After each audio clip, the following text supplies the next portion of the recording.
మొత్తానికైతే తెలంగాణలో మరొకసారి రైతులకు సారీ అయిపోయింది. ఈసారి మళ్ళీ నాలుగోసారి దిగ్విజయంగా నాలుగోసారి ప్రజాపాలనలో రైతు భరోసా ఎగ్గొట్టడం జరిగింది. దీనికి మరి ప్రభుత్వం నుంచి ఎవరు ఏం చెప్తారు, ఎట్లా పోతారు, ఏం కథ అనే దాని మీద మనం త్వరలోనే మెసేజ్ చేయాలి. ఎందుకంటే డిసెంబర్లో పడాల్సిన ఈరోజు రైతు భరోసా నిధులు కాస్త ఆర్బీఐ నుంచి తీసుకొచ్చినట్టు అప్పుల దాదాపుగా 9,200 కోట్లు కాస్త రైతులకు అటు ఇటు పంట సాయానికి ఉపయోగపడాల్సిన పైసలు కాస్త ఇక రాహుల్ గాంధీ అకౌంట్లోకి పోయిందని చెప్పేసి సోషల్ మీడియాలో ఒక పెద్ద విపరీతమైనటువంటి మీమ్స్ వస్తున్నటువంటి మాట.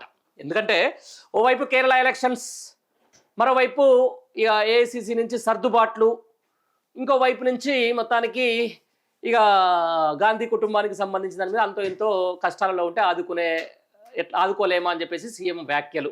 ఇవన్నీ నేపథ్యంలో దీంతో పాటు తన అనుచరుడు వేం నరేందర్ రెడ్డిని రాజ్యసభ సీటు కన్ఫర్మ్ చేసుకునే కార్యక్రమంలో భాగంగా ఈరోజు తెలంగాణ రైతుల ఖాతాల్లో పంట సాయంలో అటు ఇటు సరే ముందో ఎనుకో ఇక అయిపోతున్న క్రమంలోనో ఇక ఇంకొక 15-20 రోజులు అయితే ఈ క్రాప్ అది టోటల్గా ఏమంటారు దాని కాల వ్యవధి అయిపోతున్న నేపథ్యంలో ఇక రైతుల ఖాతాలో పడాల్సినటువంటి రైతు బంధు నిధులు బయట వెళ్ళిపోయినాయి. ఇక అధిష్టానం రాహుల్ గాంధీ ఖాతాలోకి అఫీషియల్గా నేను చెప్పను, అనఫీషియల్గా చేరినట్టుగా మనకైతే ఒక స్పష్టమైన సంకేతాలు మాత్రం అందుతూ ఉన్నాయి. ఈ పైసలు ఈరోజు రైతులు పంట సాయం కింద తీసుకోబడ్డ పైసలు ప్రజాపాలన అని చెప్పేసి అధికారం రాకముందుకు మేనిఫెస్టోలో పెట్టేసి ఎకరానికి 15,000 ఇస్తామని చెప్పేసి గప్పాలు కొట్టినటువంటి కాంగ్రెస్ ప్రభుత్వం దిగ్విజయంగా నాలుగోసారి రైతు బంధును రైతు భరోసాను ఎగ్గొట్టిన సందర్భం ఇదంతా మనం చూస్తూ ఉన్నాం.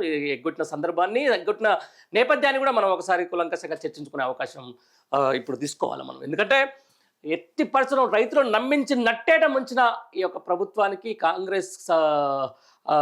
తర్వాత కాంగ్రెస్ గవర్నమెంట్కు రైతులు గట్టిగానే బుద్ధి చెప్పాల్సిన సందర్భం వచ్చేసింది. ఇక తప్పదు. ఎందుకంటే ఇప్పటికే మోసపోతే గోసపడతామని చెప్పేసి గతంలో రాష్ట్ర తొలి ముఖ్యమంత్రి కేసీఆర్ చెప్పినట్టుగానే ఈరోజు సేమ్ అదే యాంగిల్లో ఆయన ఏదైతే ఊహించిండో, భవిష్యత్తును ఊహించిండో అదే జరుగుతుంది తెలంగాణ రాష్ట్రంలో.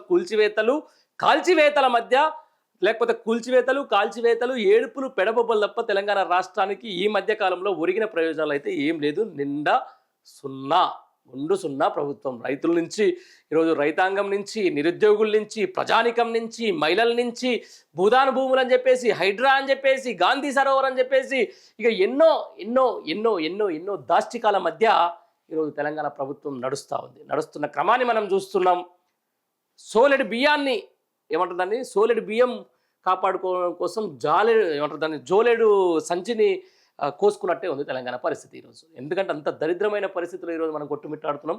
ఈరోజు ప్రధానమైన వార్తలకు సంబంధించి చూస్తాం. ఇక ఇది ఇటుంటే ఇక పైన ఏదో దేశ గురువు అది ఇది అని చెప్పుకోవాల్సినటువంటి వ్యక్తి ఇరాన్ యుద్ధం పేరిట ఈరోజు వంట గ్యాస్కు సంబంధించిన దాని మీద 60 రూపాయలు భారీగా పెంచడం జరిగింది.